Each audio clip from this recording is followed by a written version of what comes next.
2010 সালের 5 আগস্টের একটি ঘটনা। একটি তামা ও সোনার খনিতে অন্যান্য দিনের মতোই কাজ করছিল 33 জন শ্রমিক। তারা মাটি থেকে প্রায় 2300 ফুট নিচে ছিল। হঠাৎ বিকট আওয়াজ ও ভূমিকম্পের মতো ঝাঁকুনি তারা অনুভব করে। তাদের প্রধান সুড়ঙ্গ পথ, যে পথ দিয়ে তারা ওঠানামা করত, সেই পথ বন্ধ হয়ে গেছে। একটি জায়গায় পাথরের বিশাল বড় এক ধস নেমে গেছে। অন্ধকারের ভেতর বুঝতে দেরি হয়নি তারা আর বের হতে পারবে না। 33 জন মানুষ নিচে আটকে গেল চিরকালের জন্য। উপরে তখন গোটা দেশ উত্তাল, পরিবারের কান্না, বিশ্ব মিডিয়ার হেডলাইন। ইতিহাসের অন্যতম বড় উদ্ধার মিশন শুরু হয়। কর্তৃপক্ষ তাদের বিভিন্নভাবে উদ্ধার চালানোর জন্য চেষ্টা করে। তারা আরেকটি সুড়ঙ্গ খুঁড়ে তাদের উদ্ধার করতে চায়। কাজ শুরু হয়ে যায়। প্রায় সফলতার দিকেই যাচ্ছিল উদ্ধার কাজ, কিন্তু যে মেশিন দিয়ে উদ্ধারের জন্য নতুন সুড়ঙ্গ খোঁড়া হচ্ছিল, কিছু দূর খোঁড়ার পর সেটি ড্রিল শ্যাফট ভেঙে যায়। বাঁচার সকল আশা যেন নিভে যায়। তারপর 69 দিনব্যাপী ঘটতে থাকে একের পর এক রোমহর্ষক কিছু ঘটনা। এটি ঘটেছিল দক্ষিণ আমেরিকার দেশ চিলির স্যান হোসে খনিতে। তাদের শেষ পরিণতি কি হয়েছিল এবং আসলে সেদিন কি ঘটেছিল, আমরা আজকে সেটি জানতে চলেছি।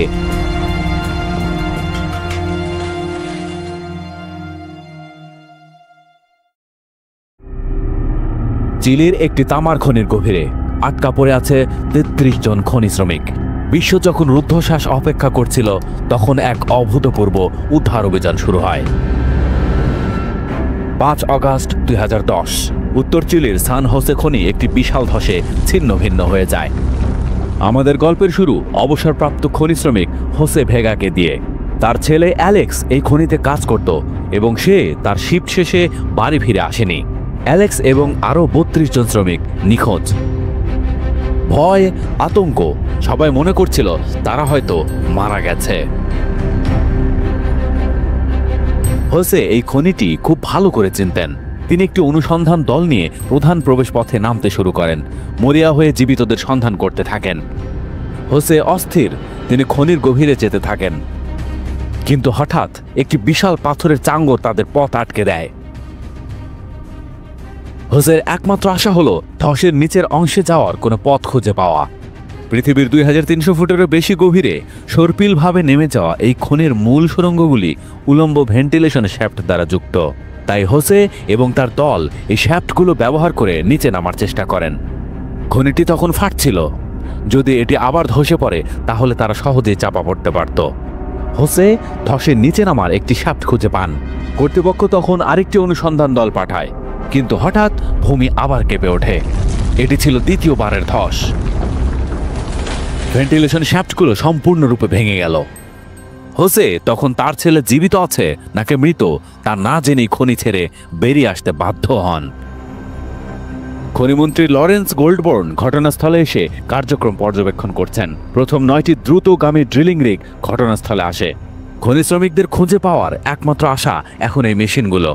প্রতিটি রিগ ধসে যাওয়া সুড়ঙ্গগুলোর নিচে 6 ইঞ্চি চওড়া পরীক্ষামূলক গর্ত খুঁড়বে। রাউল ডাগনিনো একটি ড্রিলিং রিগের দায়িত্বে আছেন। এতে সবচেয়ে বড় চ্যালেঞ্জ হলো আমাদের দ্রুত ড্রিল করতে হবে, কারণ আমরা জানি মাটির নিচে খনি শ্রমিকদের বেঁচে থাকার জন্য হাতে মাত্র কয়েকটা দিন আছে। এরপরে আর অক্সিজেন থাকবে না। নিখোঁজ খনি শ্রমিকদের বন্ধু বান্ধব ও পরিবারেরা খনিতে জড়ো হতে থাকে, মরিয়া হয়ে খবরের জন্য অপেক্ষা করে। ক্যারোলার স্বামী রাউল বুয়েনোস ডে শিফটে একজন প্রকৌশলী হিসাবে কাজ করতেন। ড্রিলিং শুরু করা হয় খনির 3টি স্তরকে লক্ষ্য করে, যেখানে খনি শ্রমিকরা আটকা থাকতে পারে। প্রথম স্তরটি 1000 ফুট নিচে, কিন্তু সেখানে জীবনের কোনো চিহ্ন নেই। পরের স্তরটি 1660 ফুট নিচে, সেখানেও শুধু একটি অন্ধকার এবং শূন্য সুড়ঙ্গ। দেখার শেষ জায়গাটি হলো খনির একদম নিচে অবস্থিত একটি আশ্রয় কেন্দ্র, যেখানে হয়তো মাত্র 3 দিনের খাবার আছে, কিন্তু সেখানে পৌঁছাতে পুরো 1 সপ্তাহ লাগবে। উদ্ধারকারী দল আশ্রয়স্থলের কাছাকাছি সুড়ঙ্গগুলিকে লক্ষ্য করে। সুড়ঙ্গগুলি মাত্র 15 ফুট চওড়া এবং 2300 ফুট নিচে। আরও খারাপ বিষয় হলো কঠিন পাথরের কারণে ড্রিলগুলি দিক পরিবর্তন করছিল, তাই ইঞ্জিনিয়ারদের ড্রিলের গতিপথ একটু বাঁকিয়ে নিয়ে যেতে হয়। খনি ধসের পর 14 দিন পার হয়ে গেছে। না জানি সেই 33 জন কেমন আছে সেখানে, কোনো খোঁজ খবর নেই।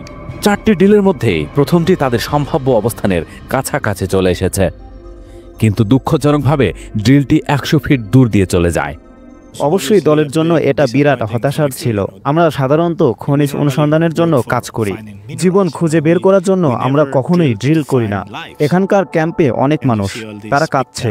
এটা খুব কঠিন হয়ে উঠছে। যতদিন যাচ্ছে তত আমাদের সুযোগ কমে আসছে। 2.5 সপ্তাহ পেরিয়ে গেছে। সবাই আশঙ্কা করছে খনি শ্রমিকরা হয়তো মারা গেছে। কিন্তু তারপর ভোরের দিকে সব ড্রিলিং দল থেমে যায়। একটি রিগ শ্রমিকদের সেই আশ্রয়স্থলের কাছাকাছি একটি সুড়ঙ্গের ভিতর দিয়ে প্রবেশ করেছে। সবাই মনোযোগ দিয়ে কিছু একটা শুনতে পায়।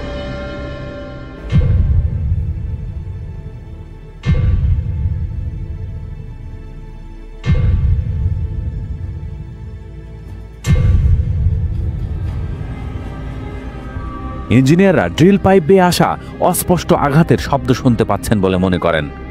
পরবর্তী 6 ঘন্টা তারা অপেক্ষা করেন। যখন ড্রিলটি পৃষ্ঠে টেনে তোলা হয়, তখন গোল্ডবোর্ন এবং তার দল অবিশ্বাস্য কিছু আবিষ্কার করেন। ড্রিলের শেষে একটি নোট বাঁধা ছিল। সেই নোটে তারা তাদের অবস্থার কথা জানিয়েছিল।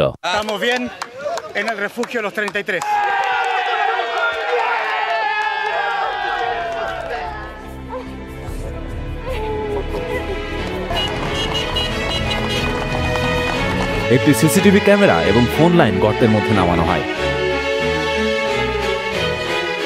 অন্ধকারের মধ্য থেকে খনি শ্রমিকদের প্রথম অস্পষ্ট ছবি ভেসে আসে।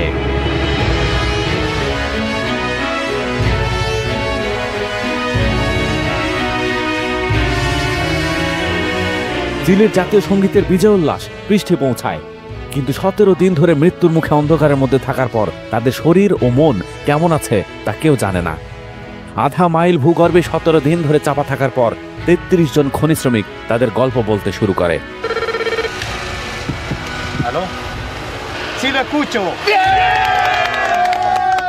লুইস উর্জোয়া হলেন শিফট সুপারভাইজার, অর্থাৎ সকল শ্রমিকের বস। ধসের পর লুইস অনুসন্ধান দল পাঠিয়েছিলেন। খনি শ্রমিকরা আবিষ্কার করে যে তারা শুধুমাত্র আশ্রয়স্থলের মধ্যে সীমাবদ্ধ নয়, তারা প্রায় আধা মাইল সুড়ঙ্গের মধ্যেও চলাচল করতে পারে। ক্যামেরায় তারা প্রথম সেই 17 দিনের হতাশার বর্ণনা দেয়। লুইস কঠোরভাবে তাদের সামান্য খাবারের রুটিন করে দিয়েছিলেন। প্রত্যেকেই প্রতি 2 দিনে মাত্র 1 চুমুক দুধ এবং 1 চামচ টুনা মাছের উপর বেঁচেছিল। 17 দিনের অনাহারে তাদের শরীর প্রায় ভেঙে পড়ার মতো অবস্থায়। তাদের কাছে খাবার পৌঁছে দেওয়া এখন প্রধান কাজ। প্রাথমিক অনুসন্ধানের সময় 3টি 6 ইঞ্চি গর্ত খোঁড়া হয়েছিল। একটি তাদের অবস্থানের বাইরের সুড়ঙ্গে আঘাত করেছিল, অন্য দুটি তাদের কর্মশালার কাছাকাছি সুড়ঙ্গে পৌঁছেছিল। এখন এই সরু গর্তগুলোই গুরুত্বপূর্ণ লাইফলাইন। ফাঁপা টিউবগুলিতে খাবার ভরে 2300 ফুট নিচে খনি শ্রমিকদের কাছে নামানো হবে। কিন্তু একটা সমস্যা আছে, যে খাবার তাদের এত জরুরি তা তাদের মেরেও ফেলতে পারে। চিলি সরকার নাসার কাছে পরামর্শ চায়। এতদিনের অনাহারের পর হঠাৎ ভারী খাবার তাদের শরীর বইতে পারবে না, তাই গ্লুকোজ, খনিজ এবং ভিটামিনের একটি সাবধানে সুষম মিশ্রণ নিচে পাঠানো হয়। ইঞ্জিনিয়াররা এখন শ্রমিকদের বের করে আনার একটি পরিকল্পনা নিয়ে মনোযোগ দেন। তাদের মাটির মধ্যে আধা মাইল লম্বা একটি গর্ত তৈরি করতে হবে, যা একটি উদ্ধার ক্যাপসুল নামানোর জন্য যথেষ্ট চওড়া। সেই ক্যাপসুলের মধ্যে তাদেরকে একজন একজন করে তুলে উপরে উঠিয়ে নিয়ে আসতে হবে। প্রকৌশলের এই জটিল কাজটি হয়তো কয়েক মাস ধরে চলতে পারে, আর খনি শ্রমিকরা কতদিন বাঁচতে পারবে তা কেউ জানে না।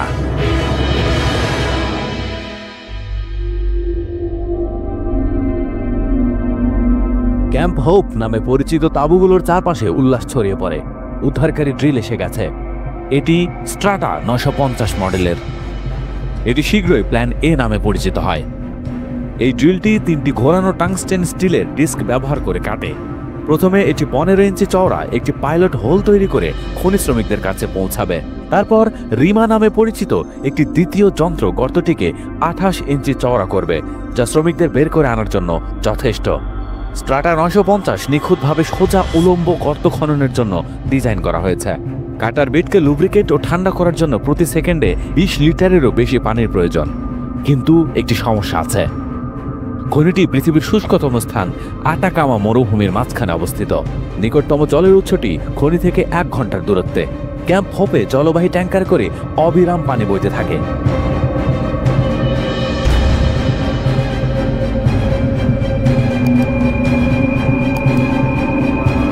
মাটির নিচে খনি শ্রমিকরা ক্যামেরার সামনে তাদের সাহসে মুখ দেখাচ্ছেন, কিন্তু ভিক্টর সেগুরা তার ভাই পেদ্রোকে লেখা একটি চিঠিতে তাদের মানসিক চাপের কথা প্রকাশ করেন।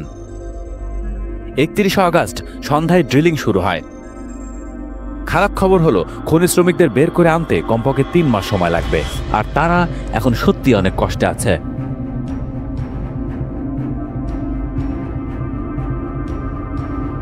সুড়ঙ্গগুলো এতটাই গভীর যে পৃথিবীর কেন্দ্র থেকে আসা তাপে তাপমাত্রা 35 ডিগ্রি সেলসিয়াস থাকে। পাথরের দেওয়াল বেয়ে জল ঝরছে এবং বাতাসে আর্দ্রতা 95%, যা দম বন্ধ করে দেয়। এখানকার অন্ধকারও একটি হুমকি স্বরূপ। সবচেয়ে বয়স্ক শ্রমিক মারিও গোমেস, বয়স 64। 56 বছর বয়সী জেম গালেগুইলোসের উচ্চ রক্তচাপ রয়েছে, আবার হোসে ওহেদা ডায়াবেটিক। দুর্বল হয়ে পড়া পুরুষদের জন্য একটি সাধারণ সংক্রমণও মারাত্মক হতে পারত। আটকে পড়া শ্রমিকদের রহস্যময় ছবি সারা বিশ্বে প্রচারিত হচ্ছিল। পেনসিলভানিয়া ভিত্তিক ড্রিলিং বিশেষজ্ঞ ব্র্যান্ডন ফিশারও এই খবরগুলি ভয়াবহভাবে দেখছিলেন। তাদের কাছে আরও উন্নত প্রযুক্তি ছিল। ব্র্যান্ডন এক মুহূর্ত দেরি না করে ফোনে আলাপ করে নিলেন, বিমানে চড়ে বসলেন এবং 30তম দিনে তার দল আমেরিকার তৈরি শ্রামট্রি 130 নিয়ে ক্যাম্প হোপে চলে আসে। এটি পরিচিতি পায় প্ল্যান বি নামে। প্ল্যান এ এর মতো পাথর গ্রাইন্ড করার পরিবর্তে এই ড্রিলটি পাথর থেকে ভেঙে চুরমার করবে। সংকুচিত বাতাস শক্ত টাংস্টেন স্টিলের পয়েন্ট সহ ড্রিল হেডটিকে প্রতি সেকেন্ডে 20 বার পাথরের মধ্যে আঘাত করে। এটি স্ট্র্যাটা 950-এর চেয়ে দ্বিগুণ দ্রুত। কিন্তু একটি ত্রুটি আছে, এই ড্রিলটিকে সহজে নিয়ন্ত্রণ করা যায় না। তবে ব্র্যান্ডনের কাছে তার ড্রিলকে নিয়ন্ত্রণে রাখার একটি উপায় আছে। তিনি তার হাইড্রোলিক হাতুড়িকে গাইড করার জন্য 3টি গর্তের একটিকে ব্যবহার করার জন্য পরিকল্পনা করেন। ব্র্যান্ডনের দল একটি বিশেষ হাতুড়ি তৈরি করেছে, যার ডগায় একটি গাইড পিস রয়েছে, যা ড্রিলটিকে সেই গর্ত অনুসরণ করতে দেবে। পরের দিন সকালে ব্র্যান্ডন রিগটি চালু করেন এবং প্ল্যান বি ড্রিলিং শুরু করে।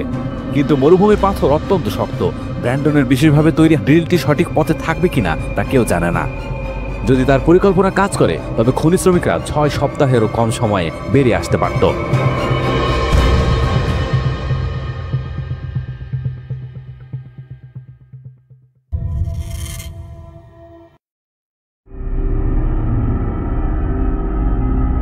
এই সময়ে এসে খনি শ্রমিকরা একটি অনুরোধ করা শুরু করে, সিগারেট এবং মদ। চিকিৎসকরা তার সাথে সাথে প্রত্যাখ্যান করে দেন। তারা চিলি ও ইউক্রেনের মধ্যে একটি সরাসরি ফুটবল ম্যাচ দেখার সুযোগ পায়। তাদের মনোবল চাঙ্গা রাখতে এটি করতে হয়েছিল।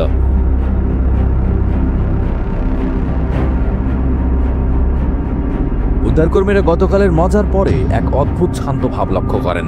মনে হচ্ছিল যেন উদ্ধার কাজ হয়েই গেছে। কিন্তু হঠাৎ প্ল্যান বিতে একটি সমস্যা শুরু হয়।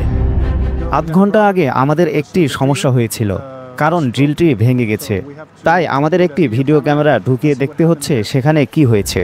ক্যামেরা প্রকাশ করে যে প্ল্যান বি এর হাতুড়ি ভেঙে টুকরো টুকরো হয়ে গেছে। এটি একটি সুড়ঙ্গের কাছাকাছি একটি লোহার ছাদে আঘাত করেছে, যার অস্তিত্ব কেউ জানত না। টুকরোগুলি 800 ফুটেরও বেশি নিচে 12 ইঞ্চি গর্তে আটকা আছে। প্ল্যান বি এখন অচল।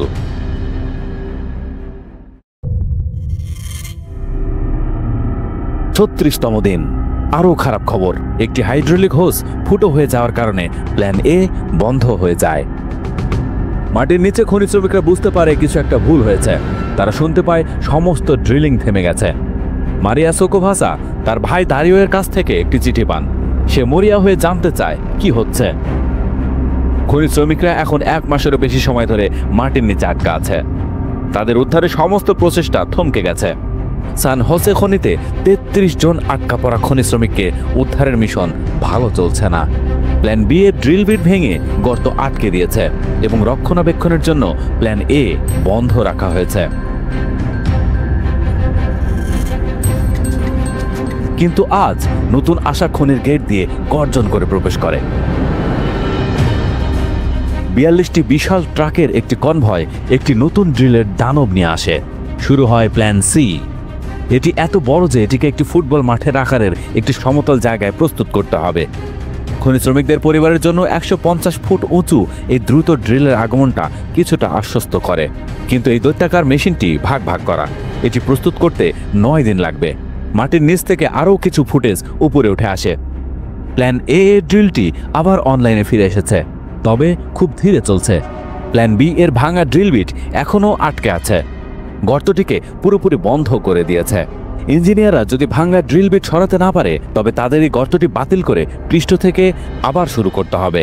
ড্রিলিং ব্যবসায় আপনি যখন একটি গর্ত হারান তখন আপনি অর্থ হারান, কিন্তু এখানে যদি আপনি গর্তটি হারান তবে আপনি জীবন হারাতে পারেন। সন্ধ্যায় চিলির সবচেয়ে পবিত্র কুমারী মারিয়া দেল কার্মেনকে ক্যাম্পে আনা হয়। পরিবাররা যখন আধা মাইল নিচে আটকে থাকা পুরুষদের জন্য প্রার্থনা করছে তখন ইঞ্জিনিয়াররা প্ল্যান বি মেরামত করার শেষ মরিয়ার চেষ্টা করছেন। তারা স্পাইডার নামে পরিচিত একটি জিনিস ব্যবহার করছেন, যা এর ডগায় দাঁত কাটা একটি ধাতব টিউব। এটি গর্তের নিচে নামানো হয়, তারপর এটি বাঁধার জায়গার কাছাকাছি আসার সাথে সাথে এটিকে প্রচণ্ড চাপে নিচের দিকে ঠেলে দেয়। এটি দাঁতগুলিকে ভেতরের দিকে পাকাতে বাধ্য করে, ভাঙা লোহার শ্যাফটকে ঘিরে ফেলে। ইঞ্জিনিয়ারদের এখন অপেক্ষা করতে হবে যে তাদের স্পাইডার তার শিকারকে ধরে রাখতে পেরেছে কিনা। হ্যাঁ, প্ল্যান বি অবশেষে আবার ড্রিলিং শুরু করতে পারে। খনি শ্রমিকরা এখন 40 দিন ধরে মাটির নিচে আটকা আছে, ইতিহাসের অন্য যে কোনো সময়ের চেয়ে 15 দিন বেশি। মনোবিজ্ঞানীরা তাদের এই সহনশীলতাকে একটি শব্দের মাধ্যমে প্রকাশ করেন: বিশ্বাস।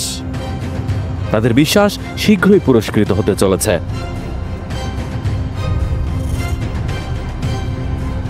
ভোরের দিকে জলের একটি আকস্মিক বিস্ফোরণে প্ল্যান বি এর 12 ইঞ্চি ড্রিল বিট তাদের আশ্রয়স্থলের ছাদ ভেঙে প্রবেশ করে, কিন্তু এখনও বিপদ কাটেনি। 267 ফুট শ্যাফটটিকে 12 ইঞ্চি থেকে 28 ইঞ্চি পর্যন্ত চওড়া করতে হবে। ব্র্যান্ডনের পেনসিলভানিয়ার কর্মশালা এই কাজের জন্য বিশেষভাবে একটি শক্তিশালী নতুন ড্রিল বিট তৈরি করেছে। এবার এটির মাত্র একটি হাতুড়ি নেই, আছে 4টি। প্রতিটি হাতুড়ি প্রতি ঘন্টায় 3 ফুট হারে পাথর গুঁড়ো করতে পারে। কোনো বাধা না থাকলে ব্র্যান্ডন 26 দিনের মধ্যে খনি শ্রমিকদের কাছে পৌঁছাতে পারত।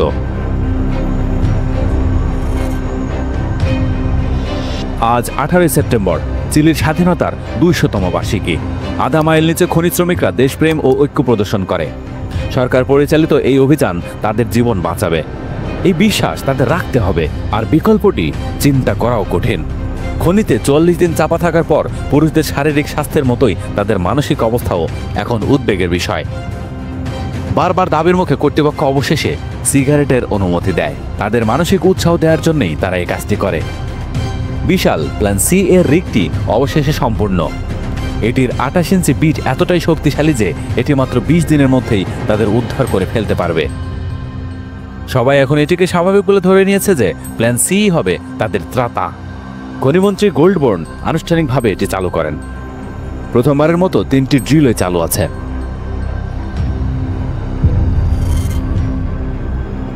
ব্র্যান্ডনের উচ্চ ঝুঁকির প্ল্যান বি দ্বিতীয়বার চরম ব্যর্থতার শিকার হয়। ড্রিল বিটটি আবার ভেঙে গেছে।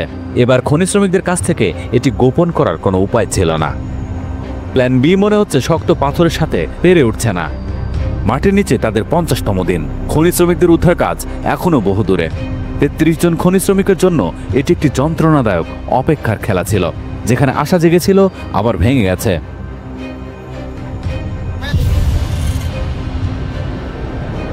আজ 52তম দিন। একটি উত্তেজনাপূর্ণ সময় নিয়ে আসে। চিলির পতাকার রঙে আঁকা ফিনিক্স নামের উদ্ধারকারী যন্ত্রটি এসে পৌঁছেছে। এই ক্যাপসুলের মধ্যে শ্রমিকদের একজন একজন করে উঠানো হবে। 20 মিনিট লাগবে নিচ থেকে উপরে উঠাতে।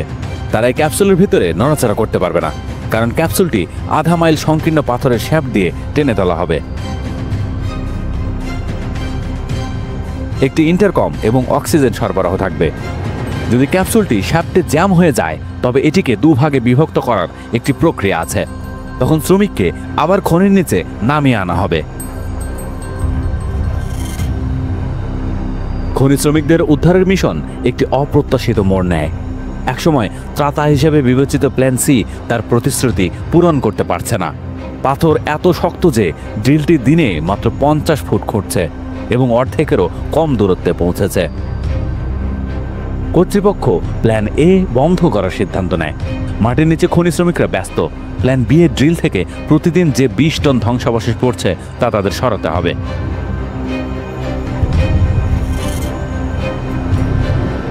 ধসে আটকা পড়া শ্রমিকদের ভারী যন্ত্রপাতিতে জ্বালানি দেওয়ার জন্য তাদের কাছে ডিজেল পাঠানো হয়। এটি ছিল বিপজ্জনক কাজ। ভোরের দিকে প্ল্যান বি এর উদ্ধার শ্যাফট কাজ শেষ করা থেকে মাত্র 10 ফুট দূরে। এটি একটি বিপজ্জনক সময়। সুড়ঙ্গের ছাদের ঠিক উপরের পাথর দুর্বল। আরও একটি ধসের সম্ভাবনা রয়েছে। আমরা সময় নিয়ে এগিয়ে যাব। খনি শ্রমিকদের সাথে কথা বলবো, তারা নিচে কি দেখছে তা আমাদের জানাবে। তারা চূড়ান্ত কয়েক ফুটে পৌঁছেছে। এখন তারা অর্ধেক গতিতে ড্রিল করছে। তাদের লক্ষ্যের দিকে ইঞ্চি ইঞ্চি করে এগোচ্ছে। সবাই এখন পুরোপুরি উত্তেজিত। তারপর সকাল 8টা, অবশেষে প্ল্যান বি এর ড্রিল সেখানে প্রবেশ করে। 2 মাসেরও বেশি সময় মাটির নিচে থাকার পর প্ল্যান বি দল খনি শ্রমিকদের তাদের মুক্তির লাইফলাইন দিয়েছে। তাদের কাজ শেষ করে ব্র্যান্ডন এবং বিজয়ী প্ল্যান বি দল বিদায় নেয় এবং বাড়ি ফিরে যায়। তারা খনি শ্রমিক এবং তাদের পরিবারের জন্য গৌরবময় উদযাপন ছেড়ে যান। কিন্তু ক্যাপসুল দিয়ে উদ্ধার শুরু হওয়ার আগের শেষ রাতে একটি ভয়ও ছিল। কেউ জানতো না যে খনির অন্ধকার সুড়ঙ্গে এত দীর্ঘ কষ্টের পর শ্রমিকেরা কেমন থাকবে। 69তম দিনের প্রথম প্রহরে এই উচ্চাকাঙ্ক্ষী উদ্ধার মিশনের চূড়ান্ত পর্ব শুরু হতে চলেছে। তাদেরকে এখন উপরে ওঠানো হবে। ফ্লোরেন্সিও অ্যাভালোস প্রথম, যাকে জীবিত ক্যামেরাবন্দি করা হয়েছিল, তিনি প্রথমে বের হবেন। তাকে এই সংকীর্ণ উদ্ধার শ্যাফট দিয়ে টেনে তোলার সময় তার স্ত্রী মনিকা এবং 7 বছর বয়সী ছেলে চিলির প্রেসিডেন্ট সেবাস্টিয়ান পিনোর পাশে অধীর আগ্রহে অপেক্ষা করছেন। মাঝরাতের ঠিক পর ক্যাপসুলটি উঠে আসে।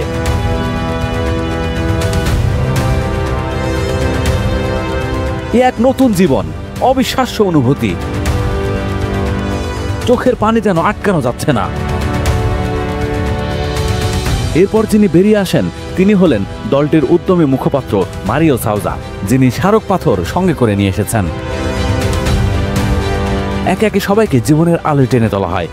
অ্যালেক্স ভেগা হলেন 10ম ব্যক্তি। তার বাবা হোসে প্রথম অনুসন্ধান দল চালু করেছিলেন। ক্যারোলা অবশেষে তার স্বামী রাউলের সাথে মিলিত হন। একজন নায়কের অভ্যর্থনা নিয়ে যিনি সবার শেষে পৃষ্ঠে আসেন তিনি হলেন তাদের সেই দলনেতা লুইস উরজুয়া। পরে তাকে পুরস্কৃত করা হয়। 70 দিন আগে যা একটি ভয়াবহ বিপর্যয় বলে মনে হয়েছিল, তা এখন প্রযুক্তিগত উদ্ভাবন, কমরেডশিপ এবং সাহসের একটি অলৌকিক গল্পে পরিণত হয়েছে, যা বিশ্বজুড়ে মানুষ সাক্ষী রয়েছে।